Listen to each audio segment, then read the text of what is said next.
Most Aussies are working hard, earning decent money, and still somehow going backwards financially. And it's not because that they're bad with money, it's because nobody ever taught them these 5 things. I'm about to show you the most common money mistakes Australians make, and more importantly, exactly how to fix each one. I've seen number 3 destroy people's savings completely, so make sure you stick around for that one. Let's get into it. Alright, mistake number 1. And honestly, this one makes me a little angry because it's so easy to fix. Most Aussies park their savings in a basic Commonwealth, NAB, Westpac, or ANZ account, and just leave it there. And those accounts, they're paying you peanuts. The big 4 banks are currently offering between 0.1 and 1% on standard savings. Meanwhile, inflation in Australia is sitting around 3 to 4%. That means every year your money just sits there, it's actually losing purchasing power. You're going backwards while the bank profits off your cash. The fix is dead simple. Move your savings to a high interest savings account.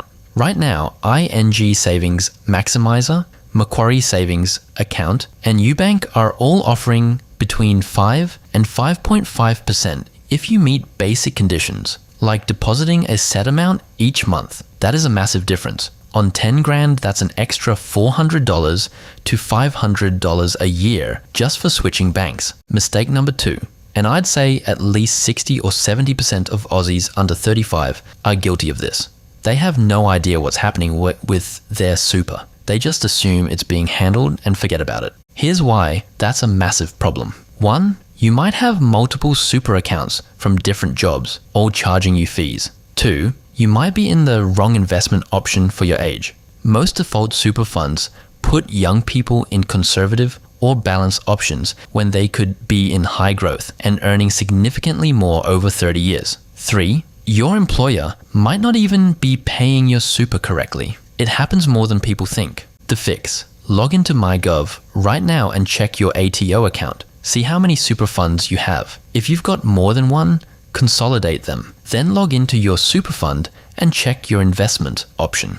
If you're under 40, high growth is almost always better long term. A 1% difference in annual returns can mean hundreds of thousands of dollars by retirement. That is not an exaggeration. Okay, this is the one I warned you about. Mistake number 3, buy now, pay later. Aussies are absolutely obsessed with these services, and most people have no idea what it's actually doing to them. Here's what's changed. From 2025, BNPL providers in Australia are now required to do credit checks under updated regulations. That means every time you open a new BNPL account or miss a payment, it can now show up on your credit report. And if you're planning to apply for a home loan, a car loan, or even a credit card, lenders will see all of it.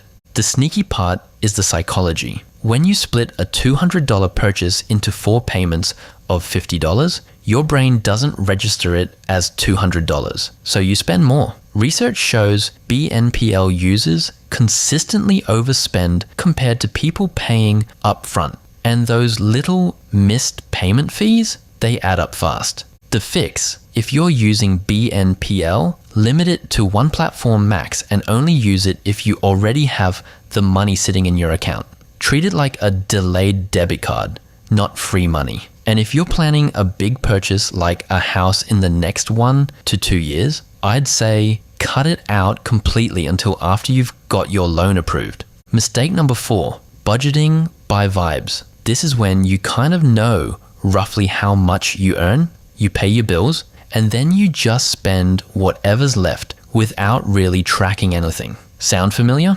The problem with vibe budgeting is that small regular spending is invisible. Your daily coffee, $6 a day, 5 days a week. That's $1,560 a year. Subscriptions you forgot about. Uber Eats 3 times a week. None of these feel like big deals in the moment, but they absolutely add up. The fix isn't to become a tight ass and never enjoy yourself. It's just to know where your money is going. The simplest system I know is the 50-30-20 rule. 50% of your take-home pay to needs, rent, groceries, bills, 30% to wants, going out, Netflix, whatever. 20% straight to savings or investments the moment you get paid. Apps like Frollo or Upbank are great for Aussies because they automatically categorize your spending and connect to your bank. Takes 5 minutes to set up and you'll immediately see where your money is actually going. Most people get a shock the first time they look. And the fifth mistake, and this one is probably the most expensive of all of them, waiting. Waiting for the market to drop. Waiting until you have more money. Waiting until things feel more stable. Sound familiar? I've been guilty of this too. Here's the brutal truth. Time in the market beats timing the market every single time. If you invested $5,000 in VAS, the Aussie shares ETF 5 years ago, and just left it alone, you'd have significantly more today despite 2 massive market crashes in that period. The people who tried to time those crashes and sat in cash, most of them missed the recovery. The fix is a strategy called dollar cost averaging. Instead of trying to pick the perfect moment, you invest a fixed amount every single month, no matter what the market is doing. Some months you buy at a high, some months you buy at a low. It averages out over time and removes the emotional decision making completely. Set up an automatic investment on whatever platform you use, even $100 a month into VAS or VGS. Automate it so you never have to think about it. The best investor is the one who sets it and forgets it, not the one glued to the ASX every morning, right?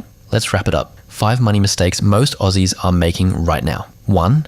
Leaving money in a big 4 bank account, losing value to inflation. 2. Ignoring your super and missing out on massive long-term growth. 3. Letting buy now, pay later, quietly wreck your credit score. 4. Budgeting by vibes instead of having a simple system. And 5. Waiting for the perfect time to invest instead of just starting. None of these fixes are complicated. They just require you to actually do them. Pick one from this list today, just one, and action it before you go to sleep tonight.